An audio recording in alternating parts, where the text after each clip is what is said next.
শত বছরের পুরাতন কামার শিল্প এখন বিলুপ্তির পথে। সিরাজুল কবির বুলবুল, উখিয়া প্রতিনিধি। কামার শিল্প একটি প্রাচীনতম শিল্পকর্ম। এক সময় মানুষ পাথরে পাথর ঘষণ দিয়ে আগুন সৃষ্টি করত। সে আগুন দিয়ে রান্না বান্না করে খেত, আর বনের পশু পাখি শিকার করার জন্য আগুনে লোহা পুড়িয়ে বর্ষা, বল্লভ, দা, ছুরি ইত্যাদি তৈরি করত, যা মানুষের দৈনন্দিন কাজে ব্যবহার হতো। কালের পরিক্রমায় সব কিছু পাল্টে গেলেও এই কামার শিল্প রয়ে গেছে শত শত বছর ধরে এই গ্রাম বাংলা শহর অঞ্চলে। উখিয়া সদর এলাকার কামার পিন্টু কর্মকার জানান, উখিয়া উপজেলায় মোট 17 থেকে 18টি কামারের দোকান আছে। এই পেশায় জীবিকা নির্বাহ করে উখিয়া উপজেলার প্রায় 100 এর অধিক পরিবার।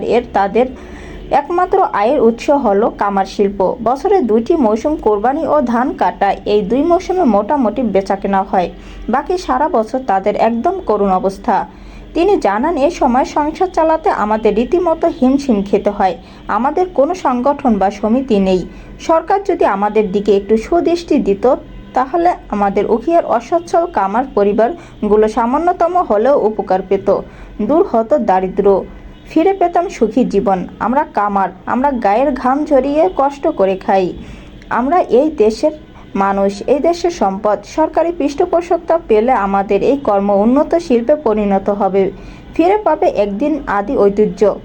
এলাকার সুধীজনের মতে, এই কামার শিল্প ধরে রাখতে হলে প্রয়োজন সরকারি অনুদান ও পৃষ্ঠপোষকতার। অন্যথায় হতাশার স্রোতে ভেসে কালের গহ্বরে বিলুপ্ত হবে শ্রমজীবী মানুষের শত শত বছরের পুরাতন পেশা কামার শিল্প।